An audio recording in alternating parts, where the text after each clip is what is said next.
Sit back, strap in, and get ready for After Hours with TC Restani. This is Abigail Harwich, executive producer, welcoming you to the show. And now, TC Restani!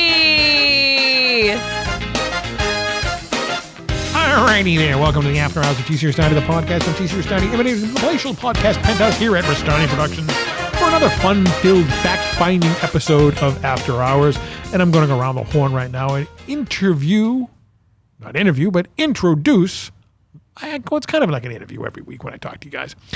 Around the panel, of course, my mentor, Mr. Ricky Bittman. I was adjusting my mic and try not to make noise while I was doing it. I just did. How are you, TC? I'm okay. How are you? Good. You know, beautiful sunset out there tonight. Oh, it just looks like Cloud City on Bespin. Yeah, I'm telling you, it's a gorgeous night. Of course, you know, it's starting to get dark a little early. You know, that brings out the glooms in me, but I'm not going to go there yet. Not me. Yeah, I know. You love it. Because me and the sun don't get along. I love the sun. Here comes the sun. Do-do-do-do. Well, how about don't let the sun go down on me? No? Well, How about that? Depends on what he looks like. Well, in this day and age, it doesn't matter. I mean, it's Quincy Briscoe, the milkman over there. Yeah. Hey, how we doing today? Oh, we're doing Awesome. fantastic. Now, you have 3 cups in front of you. You like a 3-card Monty over there? What are you doing? over there? Well, 2 of them are water, and of course, 1 of them is milk. Oh, okay. Oh, I thought you had one. There was a cheese ball under one, and we were going to play that game. I'll eat some of the cheese balls later. I just had some. They were exceptionally good tonight. Extra cheesy. Oh, that's when they really taste good. But when they're extra cheesy, it must run through like the machine that makes them, and The cheese ball machine? Yeah. the cheese ball machine. And it's like, oh, I love it when the extra cheese goes to the bottom and the top of the bag. It's like, oh, There's always that one cheese ball that is like extra salty. Yeah. It like absorbs all the salt. I think it's a rule for those cheesy snacks. Is You it- can see it in Cheetos, you know, the Okay, yeah, well, yeah. Cheeto non gratis. Usually there's a cold, salty one. And hard, in a too, Cheetos sometimes. thing. It's really hard. You know what I had this weekend? what's that? I should have taken a picture of it for you. Vlasic put them out. They look just like cheese balls, but they're green. Pickle balls. Classic pickleballs? Yeah. Oh, is that because of that stupid game? What game? Pickleball. Oh, I didn't even think of that.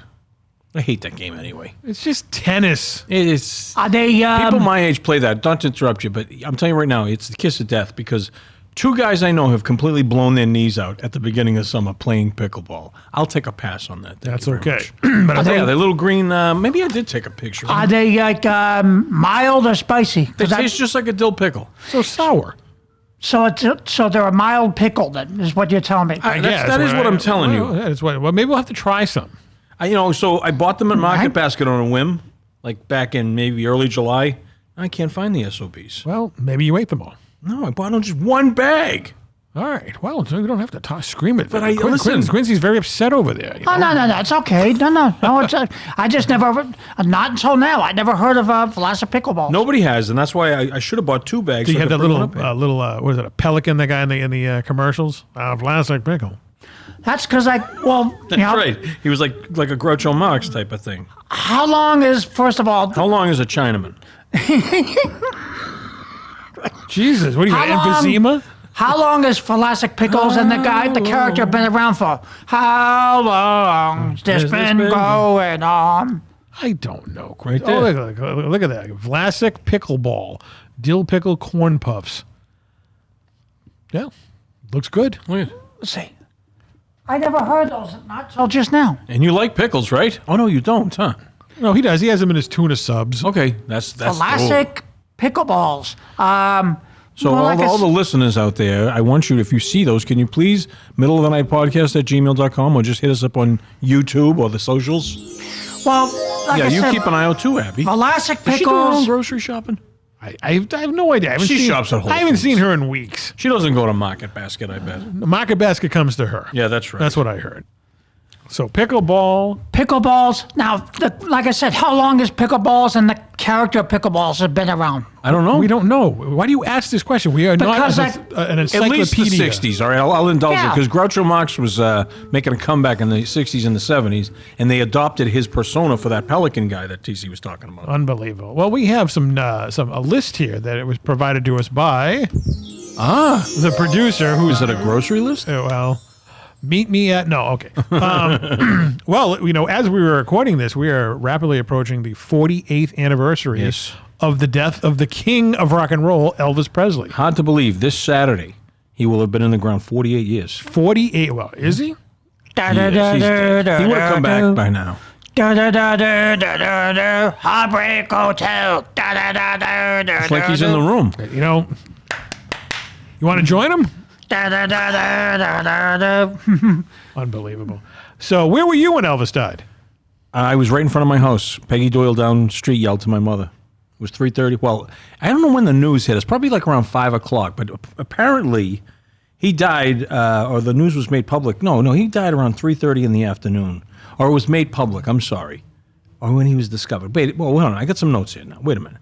He actually returned to Graceland after midnight on August 16th. And the last known picture of him was taken right outside the gates of Graceland as he was driving in. And that was around 12:28 a.m. He had been to the dentist. And At then 12:28. Well, Elvis has to go to the dentist at night. Oh, okay. So he's coming back from the dentist, and he spent the early morning hours of that day prepping for the tour that he was going to go out on. And on the 17th, he was scheduled to play Portland, Maine. Unbelievable. That was the kickoff of his tour. That's the ticket that's most collectible, is a ticket for the Portland, Maine show. The show that never happened. The show that never happened. And he played racquetball in the early hours. Not pickleball. Nope, racket. Pickleball wasn't even a twinkle in anyone's eye back then. And he was a night guy like you. That was around 4 or 5 in the morning. He played some racquetball with his girlfriend Ginger Alden, his cousin, and his wife. And he then, after the game, he sat at the piano and he played 2 songs: "Blue Eyes Crying in the Rain" and "Unchained Melody." And he retired to his bedroom around 7 a.m. to rest before the flight. He was flying out on the Lisa Marie that night. And sometime around 2:30, his fiancée Ginger Alden found him lying face down on the floor of his spacious bathroom. The ambulance was dispatched. Elvis was taken to Baptist Memorial Hospital. And despite attempts to revive him, Elvis was pronounced dead at 3:30 p.m. at Baptist Memorial Hospital. The official cause of death was attributed to heart failure. And as of today, Elvis Presley Enterprises in Graceland generates an annual revenue of $21 million still. And he's been dead for 48 years. Just imagine what the Hulkster's going to be making. Mm-hmm. They should open a museum or something. Well, they're opening up a restaurant in Times Square. That's not going to do good. No. Hogan's Beat Shops will be the ones that are staying open. Yeah. Remember they tried to do a wrestling restaurant? They did have it there. Those things don't last. Yeah, it lasted for a couple of years. Yeah. I was on a ferry to Martha's Vineyard. Oh, that's right. Yeah, I remember you telling me that. That was the first and only time I've been to Martha's Vineyard. So really? Never been back? Never been back. I guess I was traumatized by the outbreak of emotion by the people on the ferry, because I didn't understand. I was 7, and I was saying, why are all these people crying? Like, not just the women, like men were crying and everything. And my grandma goes, Elvis died. Yeah. That's a big one. I was like, oh, should I be crying too? And he goes, no, then why the fuck would you be crying? I remember David Brinkley, the king of rock and roll, Elvis Presley, was found dead in his Memphis home today. He died at the age of 42, which was very sad, kind of chilling. Somebody you just wouldn't think would go at 42. My dad did. Did he really? Yeah. Well, but he wasn't. Somewhere there's a podcast talking about him. he wasn't found. Wasn't found on the toilet though. No. Well, he was off the toilet. He had fallen off the toilet. A lot of people think that's such a disgraceful thing. Look when your number's up, it's up. Okay. Hey, at least he had. He was comfortable. Better than driving down the highway at 90 miles an hour and then you drive in and kill 10 other people. Or flying the Lisa Marie. Yeah. The pilot could have went down, Things like that happen. But Elvis, being the guy he was, cared about people, and he said, I'm just going to check out right here in the bathroom. But if his sleepy-headed girlfriend got up maybe and just checked on him a little sooner, maybe he'd still be here today. Who knows? Is she still kicking? Oh, yeah. Or is it Linda Thompson? No, Linda Thompson is still around, and she looks great. Ginger Alden, she's showing up. She's showing her age, but the other one isn't. Well, Elvis would be 90 if he was alive. Yeah. Well, he always dated younger women. Dated Sybil Shepherd for a little while. Must be something in Memphis, because doesn't Jerry Lawler, date like 12-year-olds? Well, I think when you're the king, you can do what you want. Well, they were both the kings. That's what I mean. So, incidentally, his restaurant, I guess, is horrible down in Memphis. You ever read reviews of that? No. Oh, go on and read the reviews of Jerry Lawler's, whatever it's called. I can't remember, the King's Court or something. Well, what's wrong with the? If it's got a singer's name to it, don't you think a wrestler? Elvis did have a restaurant though down there. Do you not listen to the conversations we have? Well, can I just ask what would be wrong with the food? It sucks. All right, it's not good. It's you can just tell when a restaurant half-asses it. So you get down there, and it's probably all like frozen food and stuff like that. And Frozen food? You know, Jerry doesn't come out, and he's not like checking Come on, it. it's like, well, I'm going to give my compliment. They probably say things on the menu like Jerry Lawler's own homemade recipe for Kentucky Fried Chicken or something, and you know it's not. It's actually they went to KFC and just brought it in the back. That would be a step up probably from what you get. Well, come on, it's like if you got the celebrity's name on a restaurant, just trying to do the restaurant. You would think so, okay? I remember when I was down in Memphis, a friend of mine says, I'm going to take you to BB King's. I'm going to buy you an order of buffalo wings. So I'm like, okay, do you know they're good? He goes, no, but it's BB King's. They got to be good. Shittiest buffalo wings I ever had. I mean, for Christ's sake. Best buffalo wings I ever had were a little shack down the Cape on West Yarmouth. You know, you're trying to like do something in every single one of these celebrities' names. Yet, in plain English, you're telling me that the food sucks? Well, then get some new chefs, cooks, or whatever. Why are you yelling? Yeah, because, do you know what's a good... Have you ever tried any of this shit and you're being this vocal about it? I'm telling you, if you don't pay for a meal, period. What do you care? Because if the restaurant has the celebrity's name to it... If it's free, it's for me, right? Yeah. That's what it says on your license? Uh-oh. They're coming for you. There they are. There's the food patrol coming after you. Here's the thing. I'll tell you a restaurant chain that does do a good job. The Forrest Gump restaurant, Bubba Gump Shrimp Company. There you go. And that's from Tom Hanks. Yeah. That's a good... I heard they delivered to Epstein's Island. But that's a good take for a themed restaurant that is involved with... Like Planet Hollywood, I've eaten in 2 Planet Hollywoods in my life. One was in Dublin, one was in Orlando. They both absolutely sucked. Because they're not in Hollywood. Huh? Because they're not in Hollywood. Well, I don't think that would make a difference, but... Well, speaking of... a guy like you would want them to be good, and they're just not. I'm sorry. Well, like you're paying like... I get it, man. I'm just telling you the facts. Well, okay, so I'm adding my comment. I hope it's good, but those are the facts. You can hope it's good, but 9 times out of 10, it's not. Dog food? Yeah. Dog food! Speaking of that, we have a sad mystery death. I'm seeing this on the notes over here. I can't believe... If this one is coming as news to you... I'm going to be very surprised. I've been preoccupied this week. I know you've been busy, but usually you're up on these things. All right, because usually the people... Give me some hints. Okay. I just want to know right out. We've talked about a movie that this person has been in fairly recently. Within the last 2 to 3 weeks. It's a popular movie. Is this something that Jeff would have watched a million times? Oh, absolutely. No question. Okay. No, absolutely no question. All right. So it's low budget? Yeah, I mean, it was probably a medium. There was a lot of travel. There was a lot of ground covered in this movie. I mean, they did travel in this movie. All right, so was it Easy Rider? No. Okay. No. Traveling? Yeah, there was a little trip that they took. Space traveling? No. Time traveling? No. Cross-country traveling? Yes. Vacation? No. They meant business. They meant business. They were on a mission. The Blues Brothers? No. Oh, that was a mission from God. That was a bad hint, because that would have been... All right, so there was a cross-country... To a degree, not the whole country. What year did this come out? That's a good... I want to say 70, 78, maybe 79. Was this the Bad News Bears in Breaking Training? Yes. Someone from the Bad News Bears in Breaking Training died? A longtime Hollywood childhood star has tragically passed away from a serious illness. Huh. He was 61 years old. Jeffrey Lewis Starr. No! Former child actor died following a serious illness. He was perhaps best known for his roles in the Bad News Bears and Breaking Training and the Bad News Bears Go to Japan. He played Mike Engelberg in both films. He passed away at the age of 61 years old. I met him. That's why I said I had a chance. Yeah. I had a feeling. He was a very... out of the 2 Engelbergs that I've met, he was the nicer of the 2 Engelbergs. Yep. He was like... You know who he reminded me of? Typhoon from the WWF. Jeez, what was his name? Fred Ottman. Oh, okay. That's what he reminded me of. The Shockmaster. Yeah. The Shockmaster. Well, I did. This is news to me. I usually am up on this nonsense. Yeah, I've been keeping my eyes on things for you lately. Did he live in Texas? That I'm not sure. His brother paid a very nice tribute to him, calling him his little brother. His brother, he said, we lost my little brother. He's fought courageously. It was a very nice tribute. I don't know where he was. Wow, was it Mike Starr?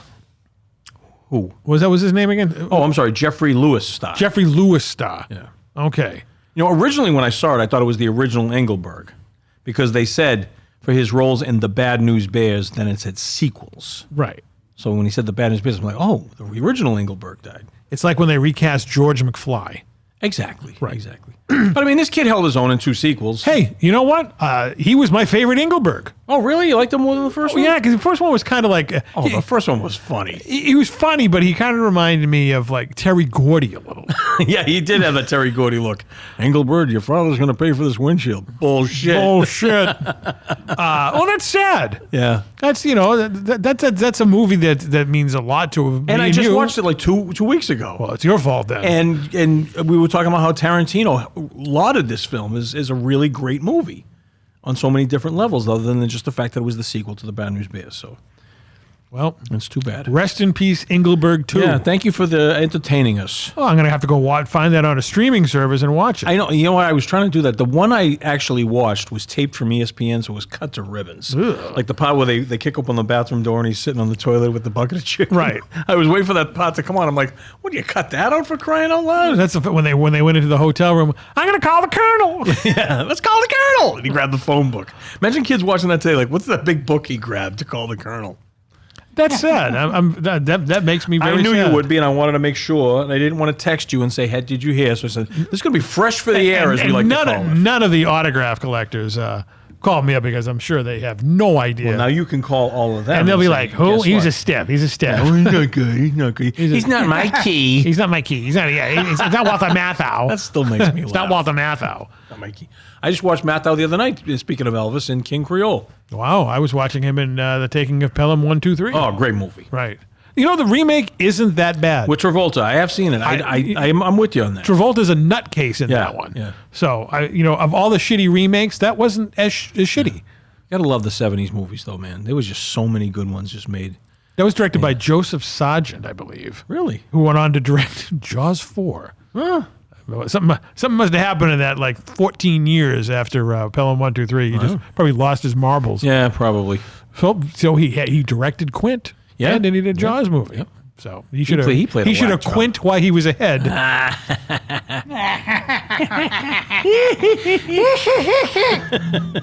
So you went to a concert, huh?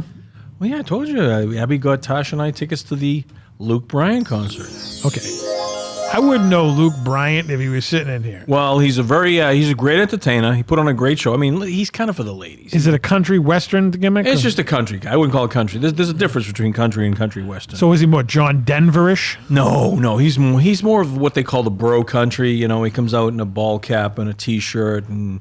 so he's basically what the girls like him. He's a handsome. The ham and egger from A Star Is Born. There, what was his name? Bradley Cooper. Yeah, but no, that character had a little bit more. He was more like a Chris Christopherson type of guy in real life. But no, this guy, he's like a pop country singer, but he does do a lot of really good traditional country songs. You're into that country shit. Oh, I love country music. Right. My only exposure to country music was when Boss Hogg had the celebrity traps on the Dukes of Hazzard. Catch Waylon. Waylon Jennings, Waylon. Crystal Gale, and who was the coal miner's daughter there? Oh, Loretta Lynn. Yeah. Right. See, I am a sucker for the old country music.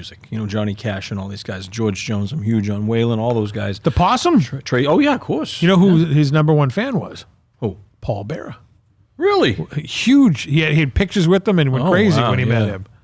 Well, next time we go down to Nashville, they just put a statue up of him outside the Opry. And, Paul Bearer? No, George Jones. Oh. No, and we're going to go see his grave, which is about 15 miles out of downtown. Oh, okay. So I'll take a quick ride out there just to pay my respects to the old We'll find out where Engelberg's buried. He's probably his ashes or something like that. But so the concert was great. The tickets, the seats were fantastic. So we're standing down there, right? We just grabbed a beer. Where was this? Down in Great Woods. Great Woods. But I don't know what it's called now, but I'll still call it Great Woods in Mansfield. And we got the hotel. Abby got us in at the hotel. This was nice. Got to check in there, had our dinner, and then walked across the street, nice and fresh as daisies, and right into the show. We're standing Daisy? What, you have a bowl of cereal? We're standing in there. Behind this wooden, I don't know what it was. This kid comes up. He's probably 18, 19. Starts taking a piss behind us. Well, you got to go. You got to go. Buddy, hey. What the? And he's ignoring me. He's laughing at his buddies and everything. I said, seriously, you're going to do that right here? I said, stand here with my wife, for Christ's sake. And he looks at me, and next thing you know, he was about to say something. Security comes, grabs him right by the collar, takes him right out the front gate. And his buddies ran off on him. He says, you know what, normally I would call this in, he says to the kid, and make sure that they got your buddies. But because you're such an asshole, I'm going to let you sit out in the parking lot by yourself while they can watch the show. You're not in tonight. And he threw him right out the door. He could have gotten him for indecent exposure. Could have. Yeah. And then, of course, we had a few beers. Every round was 30. And then you went behind a tree and took a beer. No, I go right in the... Actually, I did pretty good. I don't have to really go a lot when I go to concerts. I didn't go till after the show.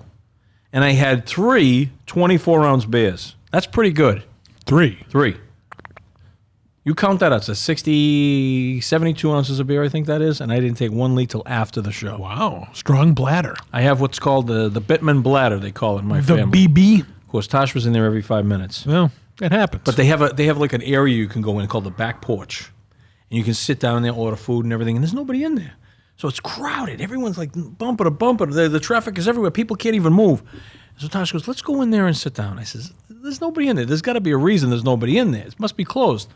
So we go to the doorway, and the woman goes, well, it's $45 a person to get in. So it's like Chiller. $45 to get in the door. Like Chiller. To spend $38 on 2 beers. Well, that's actually cheaper than Chiller. Jesus. But then after the show, they open it up to everybody. But still, anyway. Wow. But and we had a good time. I'll tell you right now, you would like this concert for one reason and one reason only. The women are decked out to the nines. As in, like, how are they decked out? I mean... Like Daisy Duke? Absolutely. There's every kind of outfit you could possibly imagine. QVC hostess? That I don't know. But, right. I mean, short skirts, short tops, long tops. I mean, if you have a cowboy boot fetish with women, you're in heaven. Let's just put it that way. All right. And I didn't see any trouble. Everyone was very well behaved. And the concert went right till 11 o'clock, shut off, boom, back at the hotel, had a quick bite to eat, boom, out cold. Abby got us a late checkout the next day, didn't have to leave the hotel till 2. All the other ham and eggers are checking out at 10. And I'm like, I finished my breakfast. I go, I think I'm going to get myself another iced coffee. Whoops, just take a nap. Well, good for you. See, membership does have its privileges. It does. Well, it's not you. It's Tosh. I know. I mean, hey. But, you get I'm a membership of her club. Fringe benefits. That's right. I'm catching the shrapnel. But it was great. That's unbelievable. Speaking of something I heard is unbelievable. What? The Love Boat set sail again? Yes. The hell does that mean? Well, apparently. See, I've been out of it for a couple of days. I mean, I'm still That's processing. why I'm so excited. I have all this information. I'm still processing Engelberg. The original Love Boat cast members, Lauren Tweez. What the fuck is left? Well, Lauren Tweez, the cruise director, Julie McCoy, Fred Grandy, Yeoman Purser, Gopher, Bernie Capel, Dr. Adam Bricker, Ted Lang, the bartender, and Jill Whalen, Vicky Stubing, the daughter of the... Oh, that was. Remember I told you earlier? It is Vicky Stubing. It wasn't McLeod's real life daughter. I'm sorry. Vicky Stubing. Yeah, and they're all going to be on a Princess cruise. And guess who the entertainment is on the cruise? Let me. All right, Charo. 100%. You're absolutely right. Did you know this? No, but come on. She was on every other episode. And I was just going to say, who's the guy we met that wrote the Love Boat theme? Oh, Paul Williams. Paul Williams. Is he going to be on there as well? No, it's just Charo. Coochie. The cruise will depart from Galveston, Texas on November 16th, and a statement from Princess Cruise Lines announced, we're honored to welcome Cynthia, Lauren, Tweez, and Charo aboard Regal Princess for a joyful celebration that brings the magic of the Love Boat to life. Cynthia who? The way they wrote it, Cynthia Lauren Tweez. Oh, that's her real name? I guess so. I just knew her as Lauren Tweez. You going to have any cocaine on this cruise?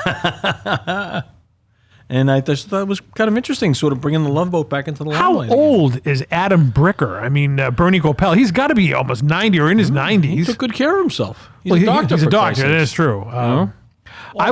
The Love Boat's been around since we were young, right? 77. Yeah. So that's been around. And so how old would you think that the cast of the Love Boat is? Well, all right. Up there. Well, Captain Stubing is dead. He went down with the Love Boat. Who else is on? Everybody else, I think, is still alive, other than the captain. Yeah, I don't think anybody's kicked from that show. I mean, we have to find someone else that knows how to drive a big ship. Yeah, who's going to be the captain? Such as the Love Boat. I don't know. Is Vicky now the captain? Hey man, I don't work for cruise Maybe. lines, right? I'm just reporting the goddamn story. But we have, It's a good question. You know what? Maybe they all right. train. Well, both of you do your own research then. because it was an episode of the Love Boat where they had rival Prince Cruise Line ships, and the captain of that one was Ted Knight.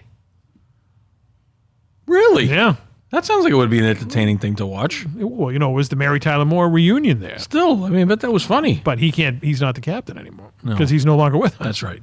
Both captains are gone. So are they going to dig up Shatner? Are they going to put him on it? These are questions I don't have the answer. Well, damn it, you need to know these things, Ricky. Oh, yeah, well, after reading this article, the first question I had was, geez, do you think they'll dig up William Shatner to be the captain? Well, we need a captain. They have one, obviously. Yeah, but it needs, there's a missing... Ladies and gentlemen, can you help me out here? Send some letters in to support me. All right, fine. All right, Okay, well, the question... And this one's breaking my balls, too. What do you want to say? No. I guess that's the highlight question of the night. Why don't you be the captain? Yeah, why don't you? Because I'd have to learn to go over there to learn how to drive a ship. Oh, if you ever seen them do it on television, there's nothing to it. They don't even hardly move that way. They can't even use the captain from Captain and Tennille. He's gone, too. Yeah, he's dead, too. That's right. Maybe they'll use Captain Caveman. Captain Caveman! I did that to you on purpose. Captain Kangaroo? Captain Kangaroo? Captain Kangaroo, yeah. Captain, whoever is the captain of the ship, I hope they have a safe cruise. Well, of all the questions that could arise from this, isn't it interesting how many people are going, you're just worried about who the captain is. Right, yeah. I'm sure they've taken care of that. Well, they're not going to get on the boat and all of a sudden they go, all right, I guess we can just leave. We don't have a captain. When does this cruise take place? Oh, November 16th out of Galveston, Texas. Galveston. Well, I know. I have a friend of mine down in Galveston. He does the ghost hunting down there. Yeah. So maybe I'll find out if he's going on this cruise, and maybe he'll have him find. Maybe out they can do captain. a seance to find the old maybe captain. He can run over that day and yell up to the control room. Hey, who's the captain? Are they going to be throwing streamers and shit off it like they did on the show? I don't have that information either. Will Tori Spelling be looking for a residual check when it comes back? All right, let's just say yes. All right. That's all I wanted to know. I do this in-depth reporting. Are they going to be down to the Acapulco Lounge? Yeah. Actually, it was called the Lido Deck, wasn't it? No, there's many sections on the Love Boat. What was one of their most favorite ports to stop at? Oh, that would be Puerto Vallarta. Puerto Vallarta. And they also sailed to Australia and Alaska and Japan. Anywhere the Pacific could take them, because he was the Pacific Princess. Yeah, that's right. Oh, I never thought of that. So they're not even in the Pacific. They're in the Gulf of America. The Gulf of America. So why didn't they sail out of the Port of Los Angeles? I don't know. We need to find out more information about this, because I would have actually done that. You ever see that clip of the anchorman in the studio and the reporter out in the field talking about this high rise in Chicago and the elevator is broken? No. And the guy on the field is an older guy, and he doesn't ask enough questions. And the guy in the studio is like, hey, don't let her walk away, Sid. I have some more questions for her. And they really have an on-air battle. And he goes, I used to be your boss. Well, you used to be my boss, but you're not my boss anymore. I had questions for her. Learn how to be a reporter. That's how I feel right now. Well, maybe they can, since we can't get a captain, maybe they can hire the colonel. How do we know we don't have a captain? We can hire the colonel. Well, that'll Does he know how to drive a ship? Yeah. He knows how to drive TC crazy. Right, he does. There's a lot of responsibility. And he smells like low tide. Oh, dear God. I'm sure whoever they get for a captain is going to be a good one. But Oh, you know what? Well, let's just hope, because I'm concerned about the passengers. that's right. Because who's going to sit at the captain's table for dinner? That's Charo? a good question. I think I have an answer to that. It's got to be the cast of Love Boat and Charo. So I can guarantee that's who's going to be at the captain's table. But there's no captain. So that's a good question that's going to get a good answer. It's just a cast table now. Will they have stills and shoppies? Meet the cast of the Love Boat minus the captain? I don't know. I would think that they're going to have shoppies. You think so? Well, The drummer sure. from That's Ben Gardner's Boat? Him and his wife? Maybe he could be the captain. Maybe. There you go. Because like I said, that's a lot of responsibility to drive any ship, let alone the Love Boat ship. If I was booking the territory, Yeah. I would have the Love Boat sail to the Fantasy Island. Yeah, you would, huh? That plane. Right? There you go. So maybe we could dig someone up Yeah, from maybe we could. Fantasy Island to be a good captain. Yeah. What would be your fantasy on Fantasy Island? Yeah. A river of milk. Probably, someone drinking milk. It's like doing good things. A waterfall of milk, huh?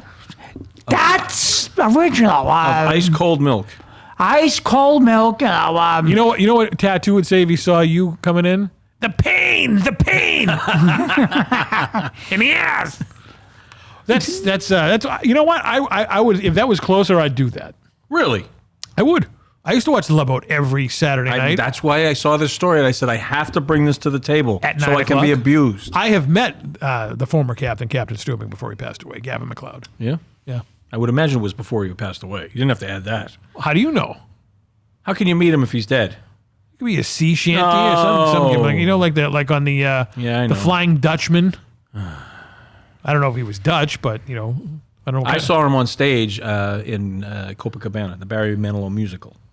Did he play Barry? No, he didn't play Barry. Barry wasn't in Copacabana. It was Rico and Tony and And Meryl Strubing. what was the woman's name? Her name Lola. Her name was Lola. But She was a showgirl. But did Charo play her in this? No, Shara didn't play her in this. Oh, okay. And no, the cruise director, Julie, was not on the stage. And no, the doctor wasn't there either. And no, Ted Lang was not the bartender. He It's was not Lange. making. He wasn't It's- making it's margaritas. Lange. His Lange. Yeah. Did he go like this? The He fingers? did. It's all he I mean, does. like the real Ted Pokes me right in Lange the eye from with That's it. My Mama wasn't the bartender on the Love Boat. No. But we know that, I give you this, we Yeah. know that That's My Mama, he was younger in that. That show really resonates with you. That's brought up almost every other episode.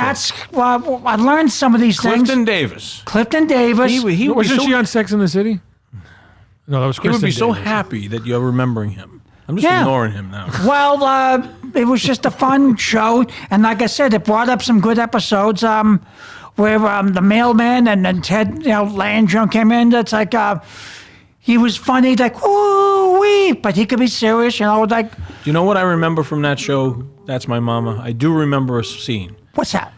Clifton Davis. I can't remember his character's name. He was the barber. Okay, he owned the barber Oh, that's shop. Beefcake. And he was fucking bastard. He's sorting his records by male artist and female artist. He's going Roberta Flack, and he puts her over here, and he goes Isaac Hayes, he puts him over here, and he goes the Supremes, he puts him over there, and he goes Little Richard, and he goes, And he didn't know which one to go. and he put it in the middle, and the audience cracked up laughing. Now, as a young kid, I didn't know what that meant because I was very young when that show came out. But I'm thinking to myself, there's something. Is that Something like there. Flip Wilson and Geraldine? Yeah. Well, see, he was just cross-dressing to get a laugh. Little Richard, though, his feet never touched the ground. Let's just put it that way. He became Johnny B. Bad. Yeah, well, Johnny B. Bad, yeah.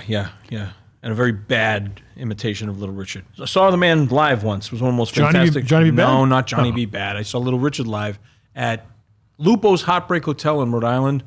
One of the most awesome shows I've ever seen in my life. He let the audience come right up on stage and stand around the piano. And he banged the hell out of those keys. Locksmith. And when it was over, they ushered him right out the door. It was One- like 10 degrees outside. So Little Richard has left the building? Yeah, big time. All right. So now moving on to this list. Speaking of someone who hits the keys a lot, Billy Joel. Billy Joel has now. I know you're not an HBO guy. You don't have HBO. I right? do have HBO. and you haven't watched it yet. I have not watched. I Oh, mean, you I don't know what. gotta I've watch been, like I said, I've been preoccupied for the last week. Yeah, but this is something I think you would really like, and it's a real great study on his career. Things like, I mean, who knows a lot about Billy Joel really? When you think about It's just it, a half a mile away. It's just a half a mile away. Don't you know? It's What, just the a half Insane a Asylum? mile. That's one of his songs. Just a half I a mile know. away. Well, speaking of his songs are just like surging in popularity right now because all these young whippersnappers are out there saying, "Hey, this is pretty good." We're getting Taylor Swift shoved down our throats with a plunger every 5 minutes. Here we got somebody who's really, we can identify with a little bit more. We have a little common ground with our parents. Now I know Taylor Swift is very talented. She writes her own songs and all that stuff. She's like Barry Manilow. But I just can't. I just can't. All right. So anyway, this it was called the series is called And So It Goes, and it's 2 parts. It's like 5 hours long as a total thing. And what you would like is Christy Brinkley was such a nerd. She had the VHS video camera with her all the time, always filming. Probably trying to record stalkers. That was she taught him how to behave with the paparazzi because he had a very bad reputation with the paparazzi. Sean Penn. She's like, if you just smile for them, and they'll just leave. What did you say? If you just smile for them. That's like that's what Mr. Rock used to say on Fantasy. Smile, Smiles, everyone. Smiles. Smile is the one. But it was a good smiles. lesson because then they did this thing where they would fake pose where she would smile and he would throw a fake punch at it and then that became their shtick. That's something I never knew. I've met both of them. But both the album The Stranger and his greatest hits have climbed to new peaks. The Stranger jumped from number 45 to number 31, and Greatest Hits leaps from number 37 to number 32. Both claim their highest position ever on the top 100s. Well, it's good for Billy Joel because I remember when he was first starting out, he didn't get like residuals or own the rights. He got robbed. Someone got railroaded him. He got his first wife's brother, against her advice, to become his manager. And when he and Christy Brinkley were traveling the countryside, when they first were in love and doing all this stuff, they would go into these little towns and they're saying, "Oh yeah, you're the guy that owns that house down the street." He goes, "No, we don't own that house. We've never been there." Then you go to another one. "Oh, you're the guy that owns that motel out on something." He goes, "What?" Turns out this guy was buying up properties and stuff with his money, drained him of almost every penny he had. Well, I'm glad he's getting things because I've met Billy Joel and he was a hell of a nice guy. Yeah, he seems it. And Christy Brinkley was everybody's uptown girl. Yeah. She was so nice when we met her. All his ex-wives speak nothing but high praise about him. And just, when it didn't work out, it didn't work out. And his first wife, what a knockout she's become. And she's older now. She's like in her 70s. Woman, I can't remember her name.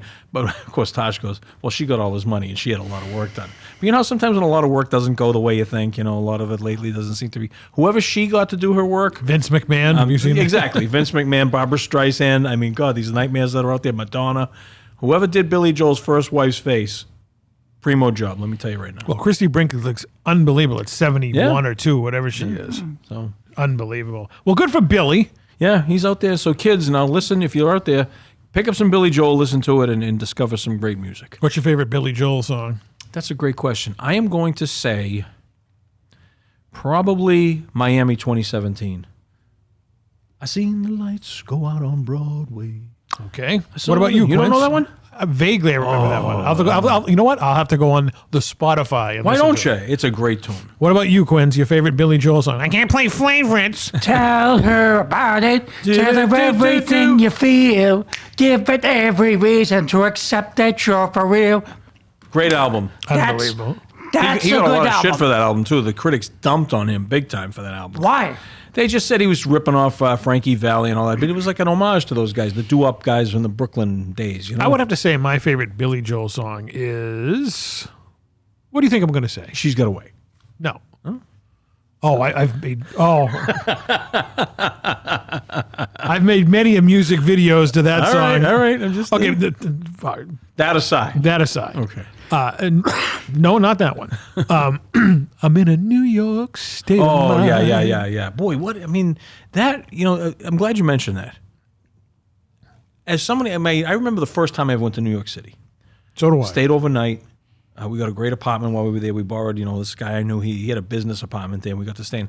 Get up the next day, went out for coffee. It was a Sunday morning. And Manhattan on a Sunday, this is before all the bullshit and everything, COVID, of course. It just takes on a whole different life. It's very quiet. Yeah. Yeah. And people had the Daily News and the New York Times. And that's like a big deal to read the New York Times on Sunday. And everything's hosed down, and it's Yeah. like the freshness of the new day. And I had Illy coffee for the very first time on this little sidewalk cafe. And I think back to that song, and I'm like, that song, yeah, 100%. Good call. My second one would be the one, go ahead with your own life. Leave me Oh, alone. yeah. It was That's called My Life. very good, Quincy. Very good. Or the theme song of Bosom Buddies. Yeah. Yeah, My Life from Billy Joel. And Great choice for that album. For that it song, is. though. Yeah. Yeah. Okay, you don't have to tap the table. You're not For keeping rhythm. emphasis. Why can't I have some fun? I'm just Because it makes the microphone rattle. If Billy Joel's here, he would say, don't do that. You'll ruin the take. He'd say it a lot more nicely. No, he wouldn't. He'd punch him. He thinks he's a paparazzi. Oh, paparazzo. but here's a good memory from Billy Joel. You know what I always wanted to do? And I can't believe that this has never been done. Write a Broadway musical around the song Piano Man. Like a guy who is a piano man in a bar, and these people coming in and out. In other words, it wouldn't be just a song, but it would just be the whole idea of a guy who plays piano in a bar. But who would play Paul, who had never had time for a wife? We get an actor to play him. What about David, who's still in the Navy? Another actor. Probably will be for life. These actors and singers would take these roles. As long as we're on Jesus the Piano Christ. Man, I give an important memory. What? Speaking of the Piano Man, Billy Joel Piano made, Man? Yeah, well, that is because that song was played. Oh. And in a very important memory. And who does Billy Joel call when he wants to ride a motorcycle, none other than American Chopper. And then they let Billy Joel come in and then tell him a little bit about the bike. It's like, we don't normally let celebrities in our shop, but we're going to let you in. And then tell us about the bike. What is it that you want in this bike? And shows his own gas caps. And then he took him to a concert and let him pick the songs. You get to pick the first 3 songs in my concert because you're building a bike. And, because I'm moving out. We're moving out, Yeah, I know that. That's an important Billy Joel memory.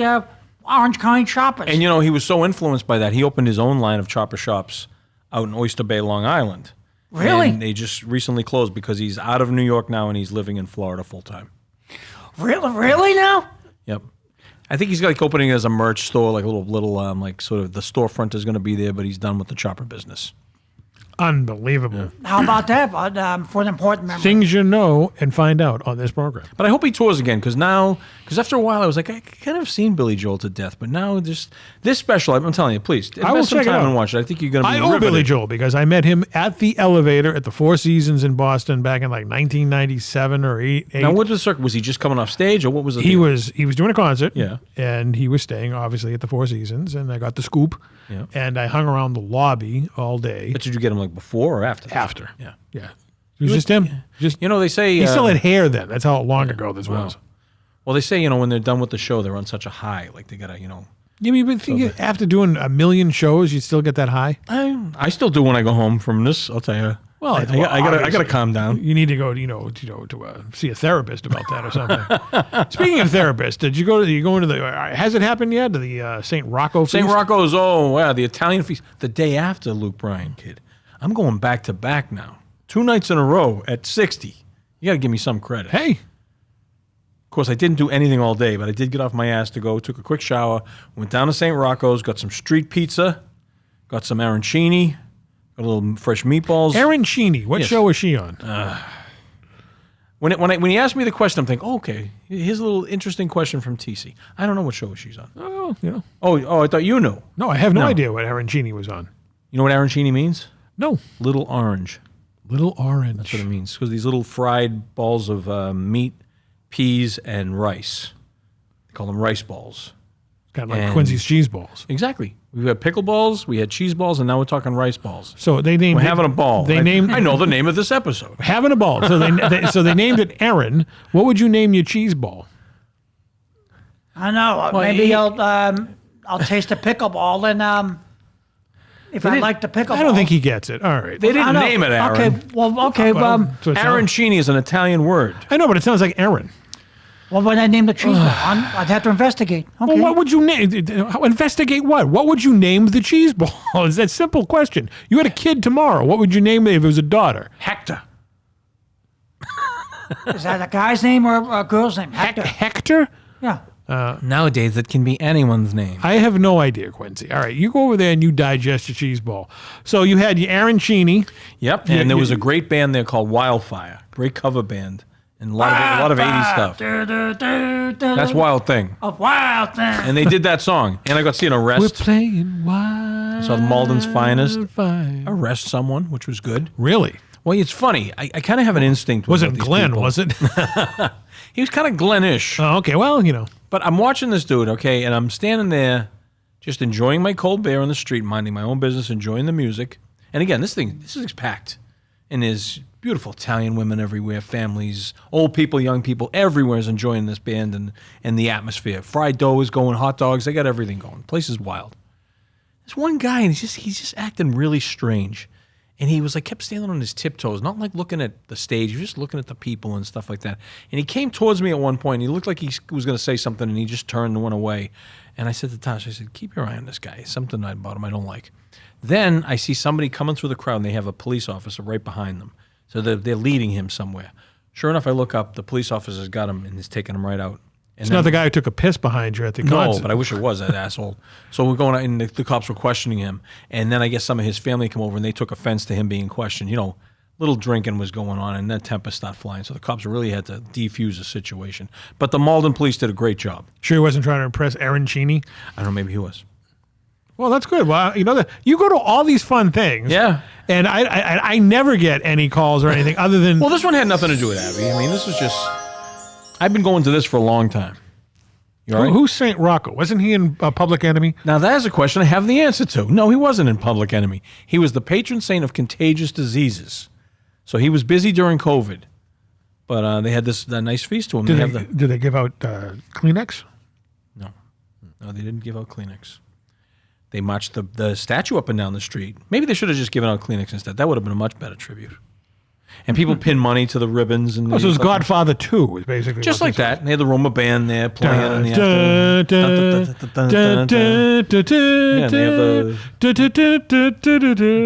To a degree. You didn't see Robert De Niro killing that guy De Niro wasn't at with this. a gun wrapped in a towel. Yeah, I did see that actually. But it did say Rocco because that's when it happened in the movie. Yeah, St. Rocco thing. Rocco's.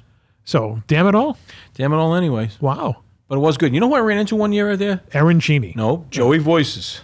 Which one? There are two of them. The real Joey Voices. Oh, okay. And I ran into him, and I thanked him for all his positivity out there on social media. We should try to get him down. What do you think? I'm a big fan of Joey Voices. If I can arrange that, maybe? Maybe when we get on the TV version. Now, this is a guy, Quincy, you should really talk to because he's a very faithful Christian. You guys would have a lot to talk about. Oh, yeah? If I can get him for a guest, I'm going to do that for you. Oh, yeah? And now I'm hitting the table, but he'll tell you all about his testimony. He's a very positive person. He lives in Malden, too. He does, yeah. He probably would come down. No, it's not that far from where we are. He's a singer. I played one of his songs on the jukebox a while back. Unbelievable. Yeah, he's a great entertainer. Now I just got Erin Cheeney on the mind. I got to meet her. Apparently. I have to meet Erin Cheeney. Maybe we should call the episode that. No. It's all right. No. We have some sad news. Yeah, well, another one is gone. We lost one of our favorite sitcom stars of the 1970s. You can announce this one. Daniel Spencer, who played Dee Thomas on What's Happening. Yeah. She was the snide, sarcastic little sister on there who always just go, Raj. Yep. Oh! I love when she say that. And she quit acting and became a veterinarian. Yeah. And passed away at the age of 60. 60, very good, yeah. 60 years old. And she had... She revived the character in What's Happening Now. Yep. I believe that came out in like 1985 or 86. Sounds about right. Rebirth. Available on Tubi, I believe. Is it? Now, What's Happening was one of my favorite shows. Great show. I mean... You know who wrote that song? Who? Quincy Jones. Who also wrote Sanford and Sons theme. Did he really? Yes. Wow. How that was do you interesting. like that? Yeah. It's a small world that we're living in. After all. Does Walt Disney. Yeah. But yeah, I enjoyed What's Happening. And of course, everybody's favorite on there was Rerun. I like Shirley. Freddie Rerun Stubbs was his name on the show. It was actually Fred Berry in real life. Yep. Shirley Hempel. Yep. She passed away in 1999. She had like an amazing comedic sense that I think was very underappreciated. Do you remember the episode of Good Times where she tried to hold up? Yes. She played kind of a sort of a slack-jawed dope. Right. I'm sorry. She was a really dummy, wasn't she? She was a real dummy, but then she was actually very funny. Yeah, but I'm just saying she had chops. She could play that role, but I mean, man, she was a firecracker on What's Happening. She was on the Love Boat too. Remember the time the guy that was duping? He was bootlegging the Doobie Brothers concert. Yeah. I was just talking about that earlier today. He comes into the diner and he wants to get something to eat. And she goes, what do you want, a hamburger or a hot dog? And he goes, no, man, I don't want any of that food. And she goes, what do you like? He says, I want some real food. And she goes, well, what do you want? What do you want? He goes, how about a filet mignon? And she writes it down, And she goes, well, do you want a salad with that? And he goes, yeah, I'd like a nice salad with that. And she goes, do you want some mashed potatoes? He goes, sure, I'll have mashed potatoes and some gravy. And she writes it all down. She rips it off and she hands it to him. He goes, what's this? She goes, that's your shopping list, baby. And she walks away. Now, I remember, do you remember the episode of Trapper John M.D.? Never watched it. You never watched Trapper John? No. Oh. Because he didn't look like the one from MASH. Well, it was 30 years later. But all right, that being put aside, she was on an episode where she had to get a gastric bypass. Oh, dear God. And they told her, you can't eat anything. I think her name was Shirley on it as well. No. And when they cut her open on the operating table, all the food came out, and he was like, Shirley, my God. And she survived it because you could have died on that operating table. So it's like a dramatic role. Did they show that on the show? No, well, they pantomiming what he was doing, but yeah, I remember. I'll never forget the episode where Shirley Hempel got yelled at by Pernell Roberts. I'm sorry. So Shirley Hempel. And she was my favorite on the show. But Dee, of course, my sisters. I remember we all watched that show when I was growing up, and they used to joke like, "That's your girlfriend. That's your jerk girlfriend." And then when I would watch the Waltons, they'd all say, "Elizabeth, that's your girlfriend. That's your girlfriend." No, Erin was not Erin Cheeney, but Erin Walton on. They didn't pick her. No, it was Elizabeth. Looks like her. I don't want to say. If this was 8 is enough, I'd agree. But yeah, but not, no, it was Walton's Elizabeth. Oh no, come on, Cammie Coulter. Well, by the time 8 Enough came around, they knew like he already knows what's going on. Leave him alone. Don't drive him any more crazy than he already is. Oh yeah, because they used to do that to me when I was a kid. And they go, I don't you think the girl on Benson's real cute? Yeah, I was like, no, I don't care about Missy Gold. Yeah. She never did it for me. Nothing at all. Not Missy Gold. Like a mannequin. House, you're ugly. Yeah. She looked like if Tweaky came to life or something. Yeah. But that's sad. Rest in peace, Danielle Spencer. Yeah, and we got a celebrity birthday. We do. Yeah. Who's that? Happy birthday. I already posted this on social media tonight. I said Quincy and TC will not be happy, but who cares? Happy birthday, Steve Martin, today. You know what? I would gladly trade Steve Martin for Danielle Spencer to be back. Oh. All because he was just too busy to sign an autograph? No, he was a dickhead. Plain and simple. Well, he was grinding his teeth. If Jeff was here right now, he'd tell you the whole story because Jeff wanted to just pound the skull. I got to meet him. Great. How old is Steve Martin? I don't know. I don't do age. He was probably like I'd say 78, maybe. Let me see. I'm gonna bet 78. $10 on the table right now. Hey, to you Siri, and to you. How old is Steve Martin? $10. Throw your money up. What do you got? Steve Martin is 80 years old. 80. Shit, I lost. Give me that $10. You know what, Steve? Happy birthday. You've worn out. You've worn out your welcome, Steve. Happy birthday, buddy. Thank you for that autograph and being so nice to me. Do you see the shop utensil that Quincy has over there? He was so precious to me. Oh yeah, real precious, To me, he was. Oh yeah, but we all have our different opinions. You should have brought his book, because that's always big when you have the book that they wrote. They go hard for that. Hardcover or soft? It was hardcover. Oh, yeah, the cool I shoes. don't screw. I would not. I don't think I'd have asked anybody to sign a paperback. When I was out in Arizona for the Super Bowl that time, the Scientologist was having a big meeting. Is John Travolta there? He was there, and the line had to be 2 football fields long, and everybody had the Dianetics paperback.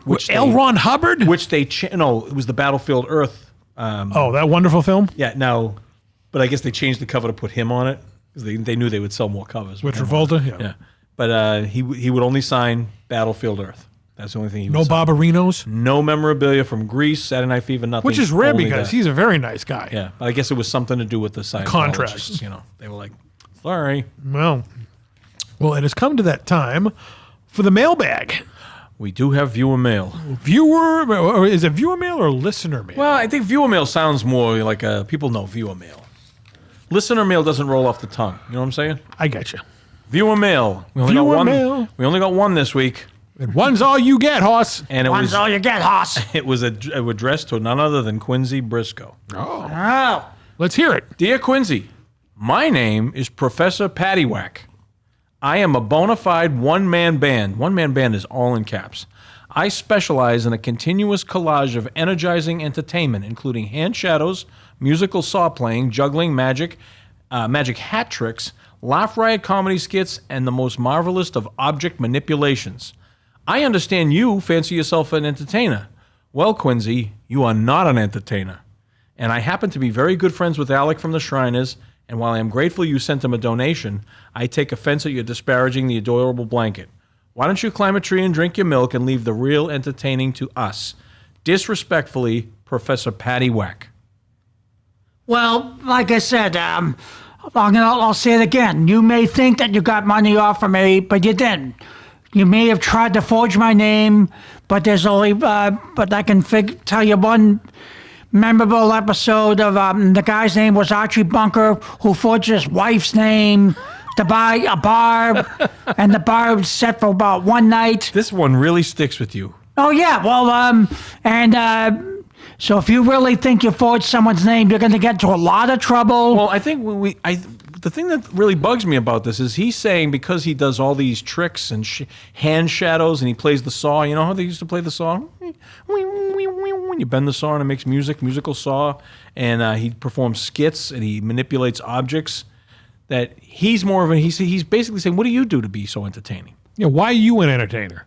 I don't even want to get into that right now. But to top that off, like I said, you can have your blanket that's not so adorable, and you're going to forge somebody's name. Why don't we try to, next week I'm going to bring up my flashlight. No. Yeah, and we're going to do with some hand shadows. We're going to teach you how to do some.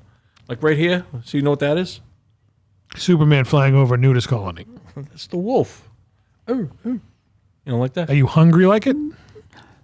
Then I'll learn about that, okay? Well, that'll put one thing in your repertoire, because apparently he says singing Jesus Christ Superstar without knowing the words really is not entertaining. That's what he said. Well, like I said, because of what you do, and because you try to knock some good people down, try to take advantage of them, then I don't find the Shriners hospitals. There's lots of Quincy. This guy has nothing to do with the Shriners hospitals. He's just saying that you suck as an entertainer. Let me show you a picture of him because he sent a picture. And you're talking about the Shriners hospital. You should be giving this guy a bag full of shit right now. I'm going to show you. I wasn't going to get into this. Maybe he's. I think he's a fan of Steve Martin. I'm going to show you a picture of this cat, and Professor Paddywhack. Professor Paddywhack. Okay. Does he give a dog a bone? You tell me if this guy isn't entertaining. Oh, let me get a close up of this guy. Might want to get him on the show, maybe. Maybe. I mean, he kind of looks entertaining. He looks he looks a little bit like I should have put in a contact today. He looks more entertaining, Quincy, than you do sometimes. Look at all that apparel he has on. He's a bona fide one-man band. Well, you can have your one-man band. Okay, that's seen enough. He looks like Rick Moranis. Yeah, he does. He's got a bass drum with his name silk screened on it. We can see the picture on the screen right now. There he is, right there, Professor Paddywhack. He's got the cymbals between his knees. He goes. He has a xylophone on his head. Why don't you get a xylophone for your head? Why do I want to put a xylophone? Because he's a one-man band. You say you're the one-man entertainer. Well, what do you actually... I know what you do, but for the people who are listening out there who may be siding with Professor Paddywhack, what do you do that is entertaining? Different things, you know. Like what? Give it. Tell us. You're on a trial here. Defend yourself. Well, like I said, I'll sing some playing the saw in this part. Old school songs. Maybe sometimes tell some jokes, whatever, from different comedians. But that's different comedian. That's plagiarism. Oh, he rides a bike too.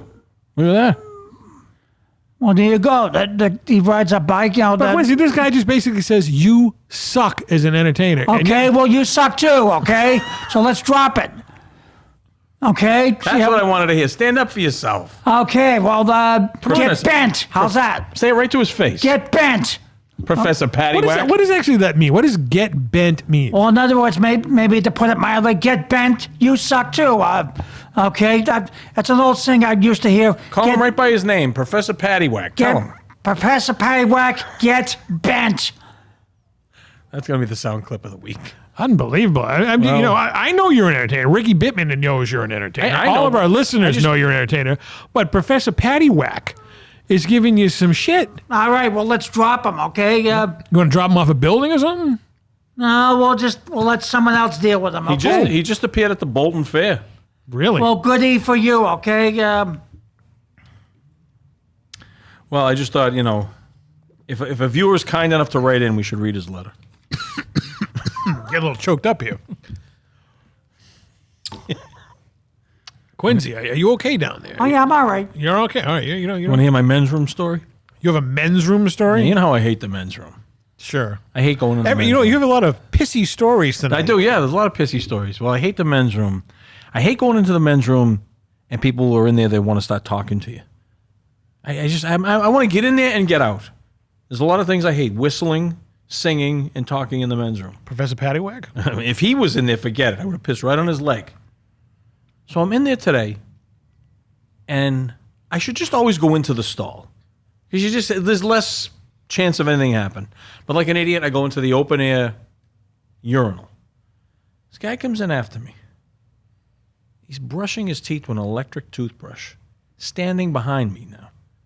Like, he's not standing at the sink. He's standing behind me against the wall. And I'm trying to piss. Wouldn't that bother you? Yeah.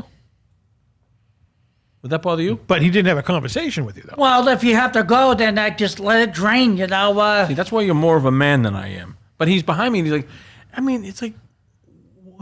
Where was this? When I was over at the print shop this morning. I had a couple of things I had to run a few things to the press. No, is this guy like late for work and he had to do it? I mean, he works there, you know. Does he live there? Is he like hiding there from his ex-wife or He's something? one of these guys probably comes in the morning, has a cup of coffee, and but he's gonna... When's the last time you saw someone with an electric toothbrush? Electric toothbrushes. I have not for a long time. But I'm just like it's kind of like this is like a Larry David thing. Can't you see like that bothering him and Curb Your Enthusiasm? Like he's just there, just wants to get it in, get out, or get it out, get it in, zip up and go. Is it a small bathroom? It is. It's only one stall and one urinal and a sink. But he's like standing like I can't see him. Like he might have been holding the electric toothbrush right against his pecker and just watching me. Maybe I'm imagining things too much. Maybe. Well, I don't know. You two got me so paranoid about my interview skills. Well, this has nothing to do with interview skills. Yeah. The guy was sitting there brushing his balls or something. Brushing the balls. Now you're both laughing at me.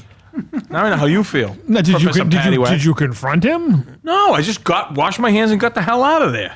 Did you see him come out of the stall? No. But I hate when people are in there. I hate when they whistle. I hate when they talk. Like you'll be in there and some guy come in whistling. What? Nobody's happy to be in there. Maybe he is. Maybe he had a UTI and he was brushing his teeth. Oh, maybe he had a big date. I thought you were going to say something else. Maybe he did. At 9 o'clock in the morning, I think it was 9 or 10 a.m. Halitosis. Fans, simple chronic halitosis. Write in if you get what I'm saying. Write in if you're this guy. Yeah. With the electric toothbrush and the men's So what are room. you going to do now? Are you going to have a battle plan for this if it happens again? Here's what I do. You're going to get some dental floss? When I approach the door, and I even think there might be somebody in there, I do the loop around and go back. I'll come back in like 10 minutes. Jeez, I almost threw up in my mouth. Did you see that? Then you would need a toothbrush. Get me all hostile here. It's a hostile takeover of the urinal. Maybe. But just like, come on. In and out, people. In and out. Are you in or out? Then you get the guy that has to go in and he puts his pants down to his knees and he adjusts everything in his underwear and his shirt and he lifts it all up and buckles it up and everything. You pay a lot of attention to people in bathrooms, do you? Maybe that's what it is. Most of the time I go in there with my head down, do my business, and someone going to be on the floor playing checkers and I wouldn't like people care. are in there and like... it's like, fucking, come on. You've never roomed with Bull, have you? No, that would drive me absolutely crazy. I went to to Cleveland Rock and Roll Hall of Fame one time, and it was supposed to be 4 of us. I was going to room with Tim the Cop. Not Tim the Cop. Tim the Cop was supposed to, he backed out at the last minute. So I had 2 hotel rooms. Joe the Builder and drummer Ed were in the other room. Joe the Builder snored so bad, right, that Ted hinted he wanted to come in my room. I just pretended I was asleep. Because from what I understand from Ted's wife, he snores. So that would have just driven me right over the edge. Wow, you haven't experienced torture. You'd rather be waterboarded and like Gitmo. Does he snore, or have you never spent the night over his? Actually, Quincy fell asleep at the mansion a couple of weeks ago after a barbecue. Yeah. Nothing. Good man. Nothing. That means you have a clear conscience. If Bull was sitting there, he'd be pulling down the tiles from the ceiling. All right. Tosh and the healthy supply of women who have spent the night with me have all said the same thing. When I lay down and go to sleep, I don't move till it's time to get up. Well, I cannot say that because I have to have the sleep apnea machine. But in the past, they weren't there when I woke up in the morning. Let's put it that way. That's a bonus. At least I didn't have a pillow on my face. That's a bonus, though. Like they say, you don't pay them to stay, you pay them to leave. Well, it was a discount. I had a coupon. There's nothing wrong with that. You know. Getting texts and everything here. Just amazing text about different things.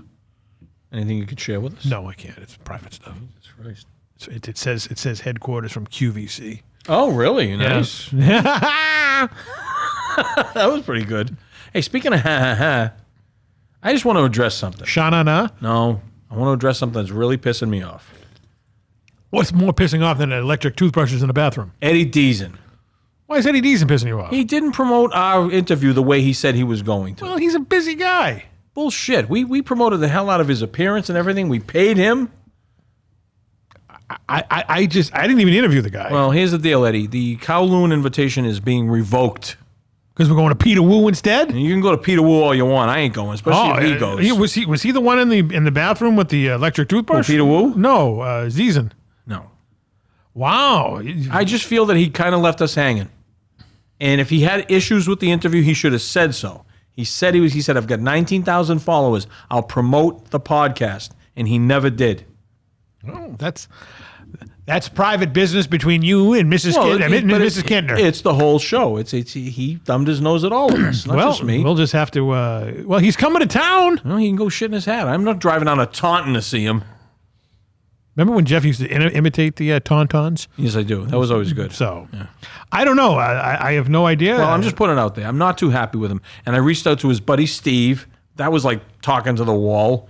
And I don't know how many times I asked Eddie to share, and he wouldn't do it. Then I was thinking maybe he doesn't know how to do it.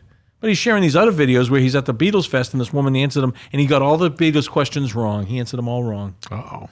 So you guys and your Steve Martin, it's me and Eddie Deason. And I think I got a bigger axe to grind than you two. Well, maybe we can have a Family Feud debate on the program. I'm just very disappointed. That's the theme of Family Feud. All right, Richard Dawson, end the program. Joey Voices wouldn't do that to us. No, he wouldn't. And if we get Princess Cheyenne, she won't do it. If we get the girl from QVC, we know she wouldn't. Let me know how to get in touch with her. I'll put Doug on that one. Lisa Robertson. Lisa Robinson from QVC. You have been notified. You're doing that interview. I don't know what to ask her for crying out loud. What is a cubic zirconia? I bought some of that for a chick one time. My sister pulled me aside. She goes, "Do not give that to her."